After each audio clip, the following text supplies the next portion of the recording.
Assalamualaikum warahmatullahi wabarakatuh. Perkenalkan, kami dari kelompok 9 akan mempresentasikan hasil tugas kami, yaitu komunikasi massa global. Sebelumnya saya akan memperkenalkan anggota kelompok kami. Yang pertama ada saya sendiri, yaitu Anissa Faradifa Munarfa, dan teman saya yaitu Vita Lestari Asyad. Dan kita akan segera masuk ke materi pertama yang akan dipresentasikan langsung oleh Vita Lestari Asyad. Kepada Vita dipersilahkan. Baik, terima kasih Iva. Jadi saya akan membacakan materi pertama, yaitu apa itu komunikasi massa global. Komunikasi massa global merupakan hal yang nyata untuk sekarang. Dapat dikatakan bahwa komunikasi massa yang bersifat global merupakan fakta tak terbantahkan untuk melihat media massa sekarang ini.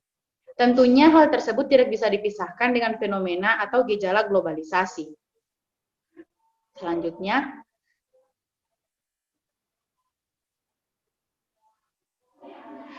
asal mula globalisasi. Buku dan percetakan pada mulanya adalah internasional. Surat kabar kemudian berkembang menjadi institusi nasional dan batasan nasional secara umum, menandai peredaran media cetak. Yang ketiga, agen berita menjadi pelayan bagi surat kabar dari abad pertengahan ke-19. Yang keempat, rekaman musik juga memiliki karakter semi-internasional. Yang kelima, televisi masih menjadi pengaruh kuat yang tunggal dalam mempercepat proses globalisasi media. Dan yang terakhir adalah, dan kini bentuk baru dari internasional adalah internet. Selanjutnya akan dibacakan oleh Anissa Faradifa. Pada Iva dipersilahkan. Baik, materi selanjutnya yaitu tenaga penggerak, teknologi, dan uang.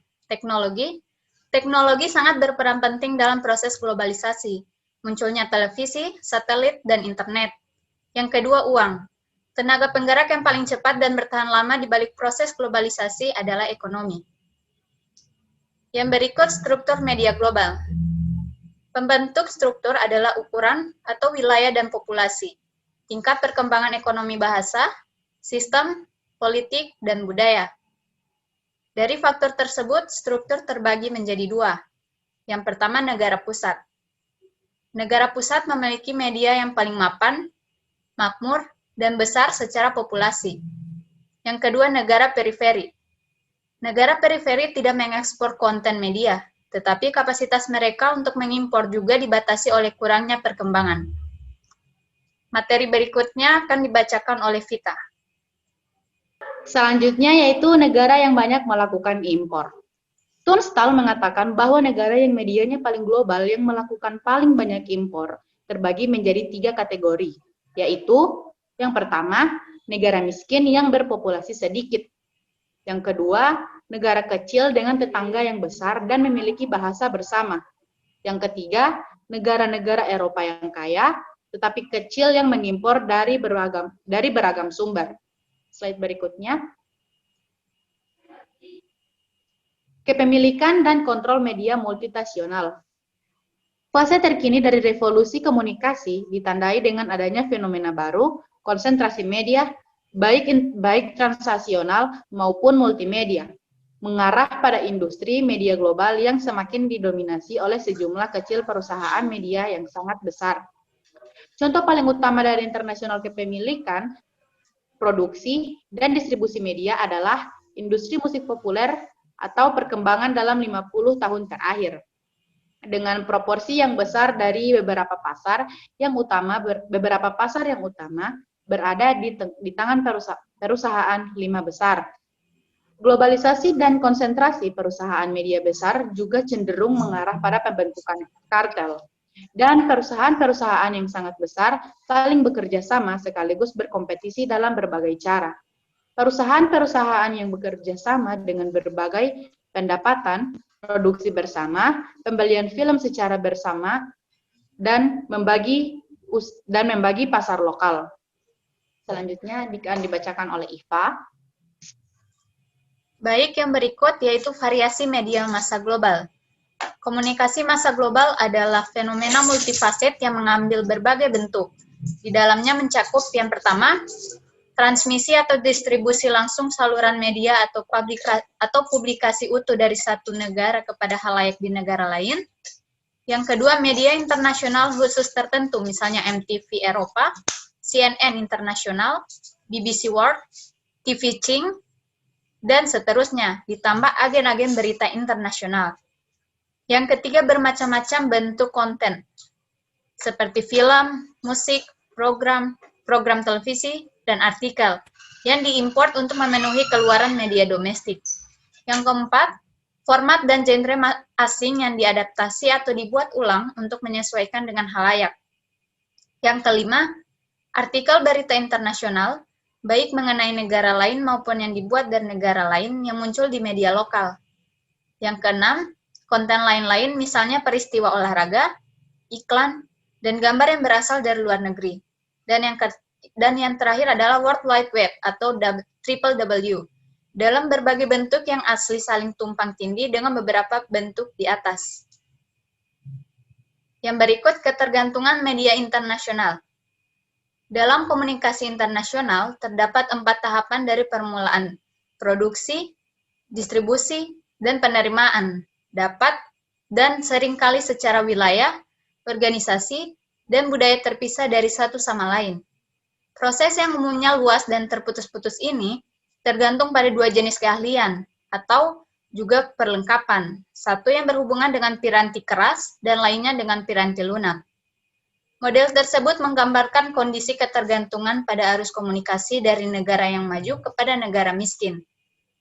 Pengaruh potensial yang ada sering dengan ketergantungan media tidak terbatas konten, yang bersifat budaya atau ideologis, tetapi juga melekat pada standar dan praktik profesional, termasuk etika jurnalistik dan nilai berita. Yang berikutnya, kepada Vita dipersilahkan.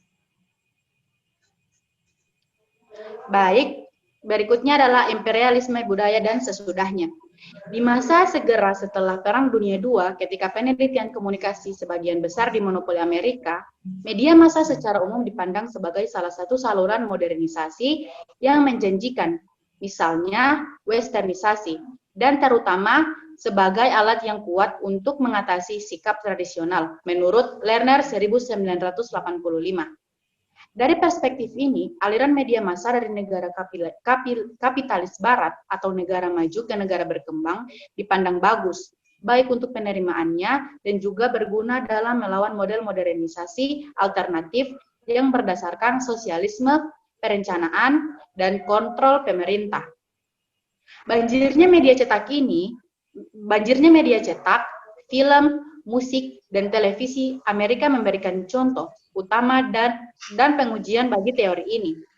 Hal ini tidak diragukan lagi merupakan cara memandang arus komunikasi global secara etnosentris, dan pada akhirnya menghasut reaksi kritis dari akademis dan aktivis politik dan juga penerima akhir. Sebagian besar isu seputar komunikasi massa global memiliki hubungan langsung atau tidak langsung dengan tesis imperialisme budaya atau culture imperialism, atau gagasan yang lebih terbatas, yaitu imperialisme media.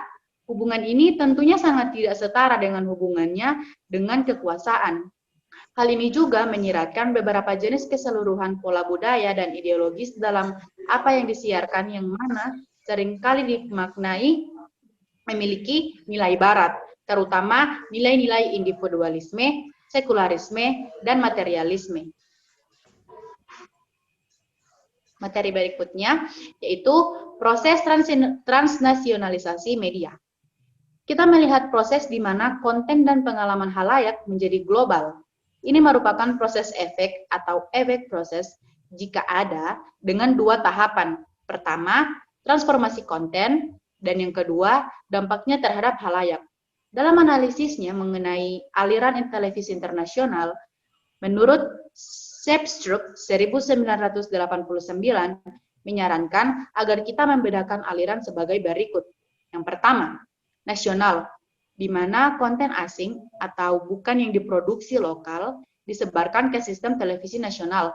Yang kedua, bilateral, di mana konten yang berasal dari dan ditunjukkan untuk satu negara diterima secara langsung di negara tetangga. Dan yang terakhir, multilateral, di mana konten diproduksi atau disebarkan tanpa tujuan dari halayak negara tertentu. Arah dari semua efek transnasionalisasi terlihat sangat dapat diprediksi dari struktur sistem dua dunia sebagaimana yang dijelaskan. Walaupun derajat efek komunikasi massa itu sendiri sangat tidak pasti. Berikutnya, Iva. Yang berikut yaitu aliran berita nasional. Seiring dengan perkembangan globalisasi, konten tidak hanya mengacu pada bidang politik maupun ekonomi saja, namun mengacu pada aspek kesehatan, bisnis, gosip, dan isu sosial lainnya. Yang berikut, perdagangan global dalam budaya media. Terdapat ekspansi besar-besaran dalam produksi dan transmisi televisi di luar Amerika Serikat sejak tahun 1970-an, meninggalkan Amerika Serikat yang relatif kurang dominan dalam hal media global daripada 30 tahun yang lalu. Saat ini, penyebaran budaya simbolik terjadi melalui media, periklanan, dan pemasaran, seringkali melalui pencarian produk baru untuk memenuhi tuntutan gaya hidup konsumen. Hal ini bekerja dalam dua arah, yaitu pusat dan periferi. Morty 2003 menggambarkan kasus impor motif India kepada budaya mode Amerika, terutama bindi atau tanda merah dan cincin hidung. Simbol-simbol semacam itu diadopsi oleh wanita Amerika sebagai pernyataan mode dan juga penanda dari gaya hidup kosmopolitan dan eksotisme, tanpa ada yang berubah dalam hubungan hierarki antara wanita kulit putih dengan wanita Asia. Yang berikut, Morty menyebut hal ini sebagai kanibalisme simbolik atau simbolik kanibalisme. Dan contoh umum bagi komodifikasi alih-alih multikulturalisme yang sesungguhnya. Hal ini juga merupakan contoh bagi peniruan postmodern. Baik, materi berikutnya kepada Vita dipersilahkan. Baik, yang kemudian adalah menuju budaya media global. Efek budaya dari globalisasi atau efek potensial. Yang pertama, sinkronisasi budaya. Yang kedua, melemahkan budaya nasional, regional, dan lokal. Yang ketiga, komodifikasi simbol-simbol budaya. Yang keempat, meningkatnya multikulturalisme. Yang kelima, hibridasi dan evolusi bentuk budaya.